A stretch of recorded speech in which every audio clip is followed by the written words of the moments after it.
G'day legends, I hope you're having a wonderful day. And today I wanted to make a special video. You know I do my daily Ukraine updates, but every so often there's a part that I think I just want to make this into its own standalone video. And today is one of those days. But this is a highly debatable topic that is spoken about in silence behind the scenes because it makes a lot of people very unhappy. And it's where idealism, liberalism, utopianism, realism really meets the road.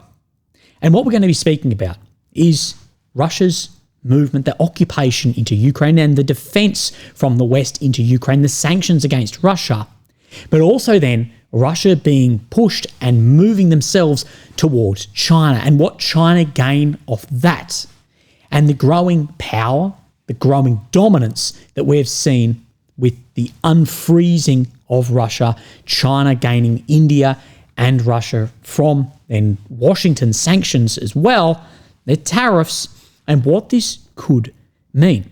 And what is very unpopular to speak about is by defending Ukraine, what long-term problems are we having by Russia moving towards China? And as we've spoken about before, that Russia solve a lot of problems for the behemoth of China.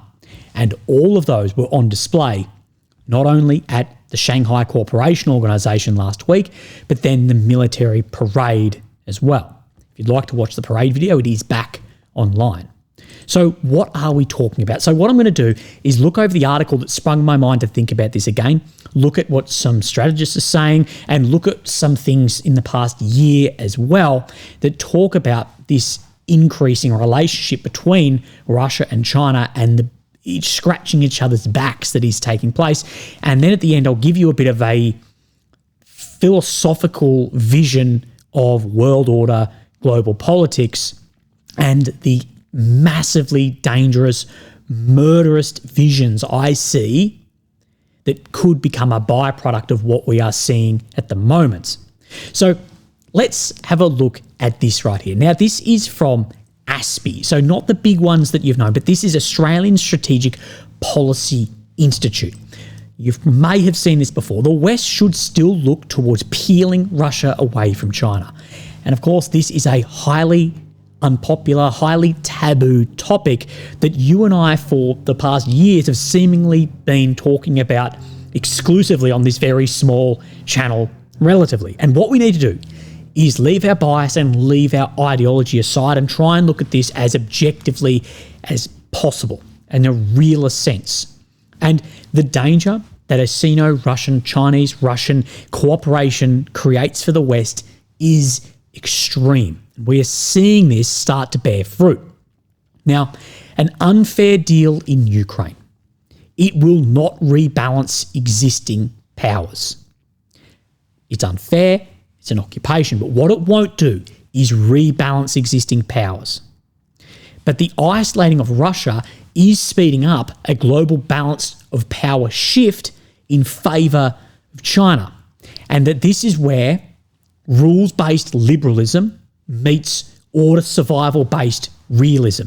And what we do know in history, America is a liberal state, but in their international affairs acts more realist. Now, if Ukraine becomes, or some part of Ukraine, maybe 20% or whatever, becomes an occupied vassal of Russia, this is tragic to liberal ideology, the defense of sovereign rights, the sovereignty of states. It's a tragedy to this. But does it threaten global order? No, it doesn't. Now, I shared a couple of weeks ago this ban on war that academics speak of in the UN Charter 2.4. And no, there's no ban on war. The reason why we haven't seen great state war is that the cost of nuclear weapons has put this to such an extinction level that then we have had relatively great state peace. That will become relevant further on in this video. But the ban on war, the upending of that rule hasn't been in this war. It's not going to then be a free-for-all of war like the academics will try and say. Now, if through the defense of Ukraine, Russia essentially becomes a vassal of China, does this then threaten the global order? So the same question but in reverse is yes. access to Russia, especially now that it's desperate to sell off items, so we'll sell it off for cheap, is perfect for the resource monster of China. Think food, fuel, land, sea access, from civil to military to massive development. Leaked FSB documents, so from the Russian intelligence services, they speak of Chinese encroachment on Russia. And the threat of Russia becoming a vassal should just be as concerning, if not more concerning for Moscow, as it is behind closed doors in Washington or Canberra. And that's the thing with Russia as well. They need to be extremely concerned about their balancing between selling, when they were selling energy to Europe, selling items, military items to other nations and wherever, now being highly balanced to China, the threat of becoming a vassal there too. It is massively concerning behind closed doors in Washington and Canberra, but should just as be concerning in Moscow as well. Now, Europe has completely bought into the belief that in the current Anthropocene, which is a geological epoch, a geological time, that this will force Gaia modernity, which is what we went over the other day about climate awareness, energy transition, green, digital labour, more social standing. And that will become, therefore, the only way to sustain and grow nations. Now, China, Russia, India, and the current US administration, with the drill baby drill, they are not buying into this idea of Gaia modernity at all. They are still massive industrial, manufactured, cheap energy powers. So let's have a look then at this article. As China and Russia grow closer, their partnership is uneven. Russia leans on China for markets, technology and diplomatic cover. China, meanwhile, gains influence in Central Asia and the Arctic, cheap energy and possible source of continental supply of resources in case sea routes are cut in war. Again, a body of water is the hardest thing for a military to cover, or even ships to cover compared to, say, a train. What does further working and relationships with Russia do? Into most of the world for China gives either massive access to other ports where Russia is dominant in the Arctic, or land access to basically bloody everywhere that Russia touches. This isn't a formal axis yet, but if left unchecked, we could see a deeper alignment. A permanently isolated Russia could give China even more freedom to push its strategic agenda. It could be even more confident than now of Moscow backing it in international forums and disputes. And this relationship, even since this was published in mid-25, this relationship has grown a lot since then. In discussions with other Western countries, Australia should promote the idea of eventual re-engagement with Russia. It should do so quietly, making clear that it does not imply any easing of consequences imposed on Moscow for its invasion of Ukraine. So back into this idea, this rules-based liberalism, but where that's meeting the road with order-based realism. Sanctions have weakened Russia, but also pushed it deeper into Beijing's orbit, desperate to sell, cheaper to buy. We should not reward aggression, but diplomacy is rarely about moral purity, and we leave our moral purity at the door when conducting international relations for the survival of your state. If we don't think ahead, China will. It already is, locking in long-term energy deals and expanding its economic leverage. And we saw with deals signed at the SCO last week, this come more and more to the forefront. But we need to look at other areas. And this was released today that China paves way for the renminbi fundraising by Russian energy giants. Now, in China, a little bit different to what we're used to, but the currency itself is the renminbi, the RMB, or the people's currency. The unit of measurement is the yuan. So you have, instead of us, it's dollars and dollars for both the currency and the unit of measurement. That's the currency, and the unit you measure it in is different. Now, let's have a look through this. China is preparing to reopen its domestic bond market to major Russian energy companies in a shift policy that would reflect deepening diplomatic and economic ties between Beijing and Moscow. Again, this is just today. At this meeting in China's southern city, that these could sell panda bonds, so to raise money. Such borrowing would be first Russian corporate fundraising in mainland China since the start of the war in 22. President Vladimir Putin held talks with Xi Jinping on Tuesday, saying strategic ties between the two countries were at an unprecedentedly high level. Now, this is as much from making relationships as a forced relationship from the US. Now, let's break this down a little bit more simply. Normally, if a Russian energy company wants to borrow money, it may issue bonds in dollars or euros on global markets. You can buy those, and that's how they raise money, repaid through them. But because of sanctions, that option is now cut off.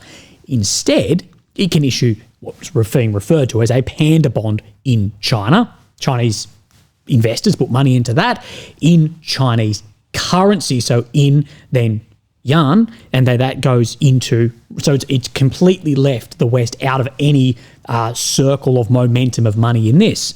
Now, Chinese banks have been cautious about helping Russia due to the fear of US secondary sanctions, but this does show that China is willing to back Russia more openly. Now, Russia has been frozen out of a lot of global markets and is increasingly then shifting away from the USD and the euro. For China, this is strengthening their financial role globally and deepens their energy ties with Russia. So it's bonds in their currency from a foreign player. It's got far less players in this. For Russia, it provides funding and helps counteract Western sanctions. And you can see the danger that the US or the euro may be looking at between these two players. Now, this is from the Carnegie Russia Eurasian Center, and the title was Global Energy Competition in the Arctic, a Reassessment. Now, all these articles I'm only showing a very small part of, but they are freely available online. If you look up just the title in this, you will find it. I highly recommend to you guys you go and read through these. The melting of Arctic ice as a result of climate change, coupled with the advent of new technologies, making the Arctic and its energy resources more accessible and more attractive to a number of states and companies. This is what we have spoken about. Whether you believe climate change is cyclic, whether you believe it is man-made, what we do know is that it is warming up further north and therefore more resources become available with new technologies to drill or dig as well. We've spoken about this at length, and there is trillions of dollars that has been frozen away, literally, that may become more available. Thanks to a combination of large reserves of recoverable oil and gas, the emergence of new supply routes through previously unnavigatable waters, and growing interest in new sources of critical minerals and renewable energy, mainly wind, the Arctic is widely seen as one of the world's last frontiers. That is, a region whose mineral wealth has not yet been fully developed or exploited. And we know who has dominance in that region. Right now, Russia is the dominant energy supplier in the Arctic Ocean.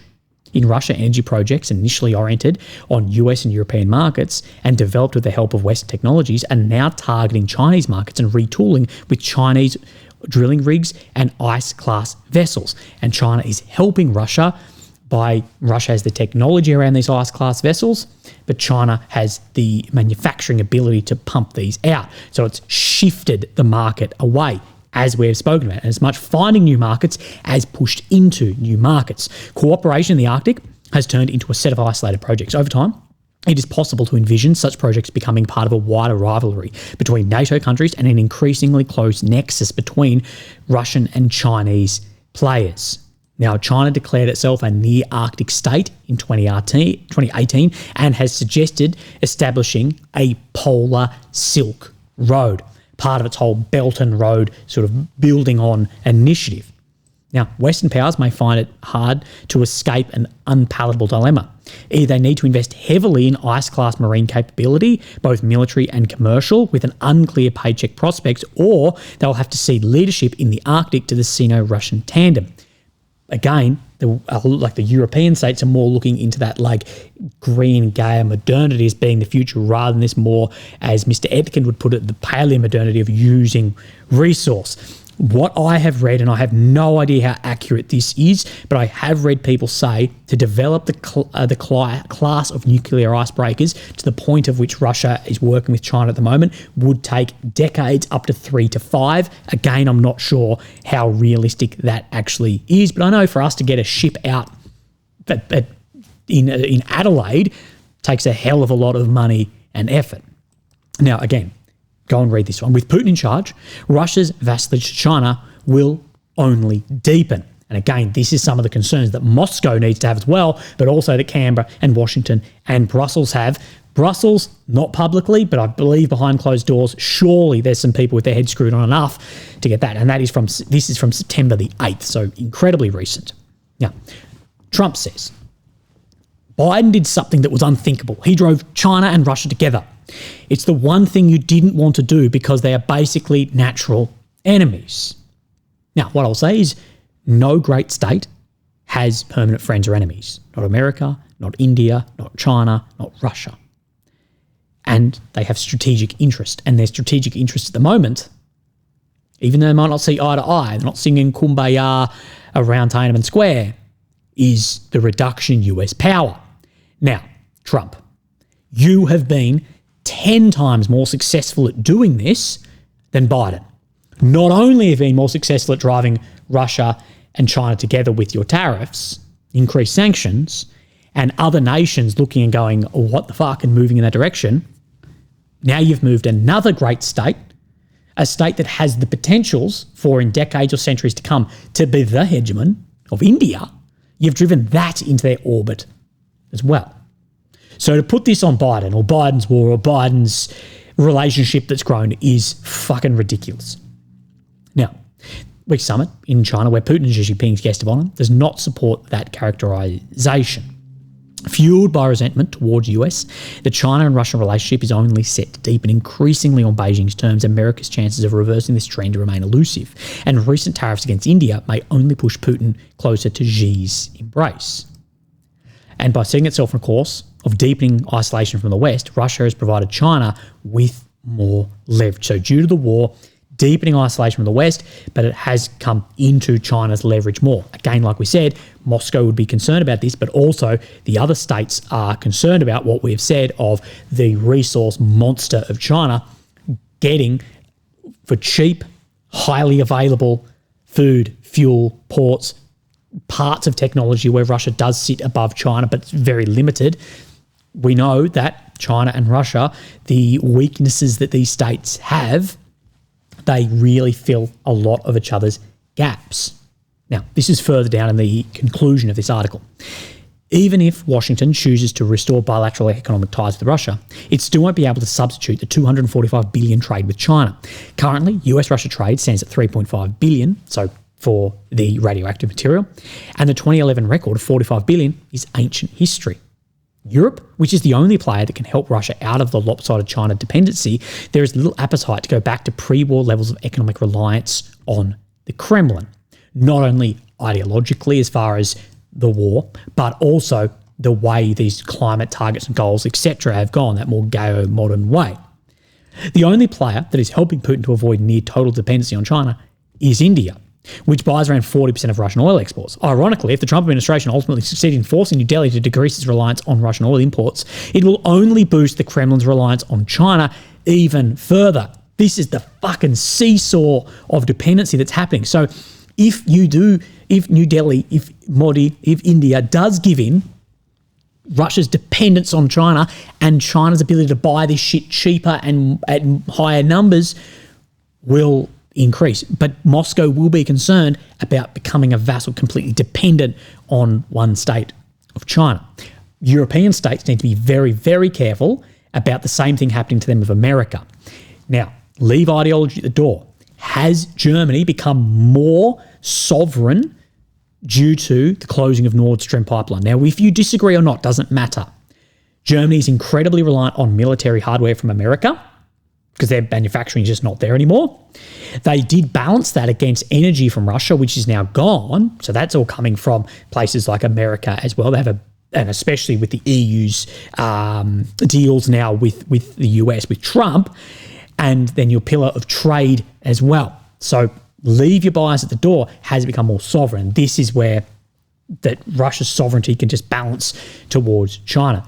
Back in the day, it sold energy, so it balanced between China wanting to buy military hardware, selling to India, selling to Europe, blah, blah, blah, to now it can be lopsided. But Europe has a lopsided sovereignty at the moment as well. So does Australia, but our trade with China can really help that seesaw. Now, and as Beijing has powerful tools to retaliate, particularly its rare earth controls, should the US attempt to pressure it, would be foolish to expect Xi to throw his junior partner under the bus. So by trying to come down on this reliance more and more and more, the rare earths we see can cripple a hell of a lot that China has complete dominance of. For Beijing, Russia's growing vassalage to China, wrapped in diplomatic flattery between the leaders' shared animosity towards US global leadership, has plenty to recommend it. The Kremlin's growing dependency on Beijing is here to stay, at least as long as Putin's obsession with Ukraine and grudges against the West are a placeholder for a pragmatic grand strategy of Russia.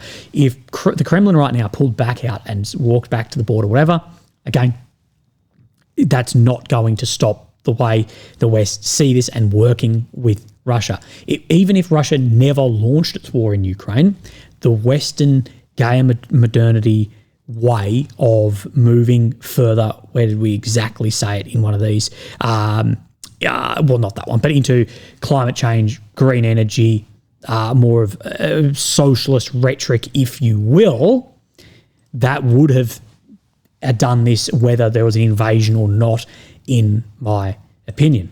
Now, European productivity slowed down in a global context. That in the 80s, it was a quarter of global share of GDP. Now it's just down to 17%. And EU competitiveness is a certain key for European policymakers. So that competitiveness is dropping, and that will drop further due to cheap energy has been cut off. But furthermore, and isolation to America, but furthermore, that is a percentage. So that decrease has increased somewhere else, and a lot of that is into the global south. Now, talking of the global south, this is the global south in geographical terms, not in terms of seeing eye to eye. But if we just draw a line through here of where then Russia sits, where Uzbekistan sits, where Kazakhstan sits, if you overlay this map then with fertility rates and growth in economies, you get a very, very bad feeling about where the West, or the global North, if you want to put it in this, will end up in 50-year times, with all of our partners from South Korea, Japan to Australia to North America to Europe massively reducing in fertility.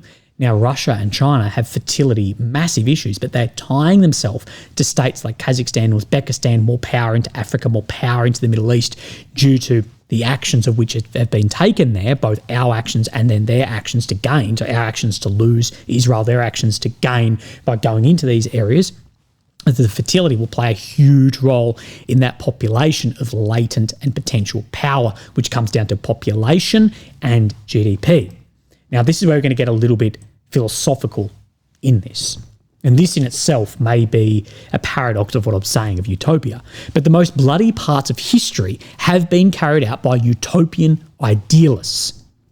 You've heard me refer to what I call Willie's theory of utopia, where I say that anyone who believes in utopia, that believes you can achieve a utopia or you're going to end up in a utopia, no matter how moral or ethical or humanist they claim to be, will do wicked, genocidal things to achieve it.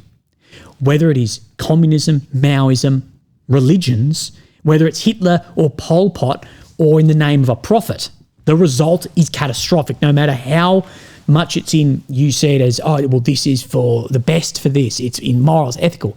But if you believe truly that a reaching of a utopia or spiritual idealism, you will these horrible natures of things in search of that. Now, these systems, they always collapse into the inevitable division of us and them. And this reduces millions or billions to the category of lesser humans, whether on an international level or a state level. The philosophical part of me sees a creep back into utopian idealism today. What I see is, what could China be willing to do and exploit in order to become a hegemon, all under heaven, utopian vision of China? How far will that go? I also see what are liberal states willing to exploit in poorer nations for this myth of a green energy utopia. And speaking of overpopulation, to engineer a global population reduction, so long as the cost is not borne by themselves. So as long as the cost of green energy and devastating the environment, it's not borne by us, but all these people in Africa are being borne by, or there's too many humans and therefore the only way to really reduce the amount of CO2 in the atmosphere is we need less humans, but as long as it's not born by us, how far will, and that's seen as that utopia. They see this utopia. They're all singing around wearing hemp, or that China, that everyone's driving a BYD and there's a global hegemon, is this search of utopia. How far will it go? And in history has shown us there is no limit on how far it's willing to go, regardless of how many die. Isolationism may look attractive if you live within a great state, but what it breeds is messages of superiority and a belief in potentially an achievable, or in an unachievable utopia, but it may believe this achievable utopianism. Okay? The most peaceful times in history have come when there is a balance and reliance between great states and interunions, not by being completely self-sufficient, working within groups and interdependence on each other. And what has been happening is nuclear weapons enforce this idea of interdependence somewhat into reverse, into extinction of each other. This is why I am vehemently against the development of nuclear weapon air defense in states. Say with me. You are not building, states build offensive weapons. That's what you do, and you use them defensively if you must. Okay? You are not building an air defense of nuclear weapon systems to defend against nuclear weapons. No, you are power balancing. What you're doing is you're building them to reduce the risk of your own extinction. Therefore, this practice, this lowers the threshold for you to use one first, in the hope of using these in a tactical sense without a strategic extinction of your own state. I think that gun in each other's head is more safe if we maintain that, rather than one of you getting a bulletproof shield in front of your face. Now, the acceptance of positions, having strategic sympathy where you may not agree with other states, and maintaining reliance on trade with both your partners and your foes, this is what we're going to need to do as we move into a multipolar world. And in my opinion, this actually reduces the risk of a great power war. What we don't want is China and America becoming just completely isolationist powers and breeding all these ideas with no reliance on each other, because then the threshold of restraint just isn't there, and the threshold of war increases. When ability and your cost of war skyrocket, so from trade to energy to military hardware, when that increases, your restraint will follow in order as well, to reduce the risk of great state. But maybe in of itself, that is a utopian vision of the world. I think if we all just said, look, shit goes up and down, we march on, and we're just bubbling away on this rock thrown through space as best as we can, I think that would breed more peace than what we're trying to find of utopian visions in things. But again, this is not something reachable, but that's my whole point, is that in of itself, what I've spoken about, is not reachable. But by it not being reachable, breeds further restraint and acceptance. Okay. Legends, have a fantastic day, and I'll speak to you tomorrow. Thank you. Bye-bye.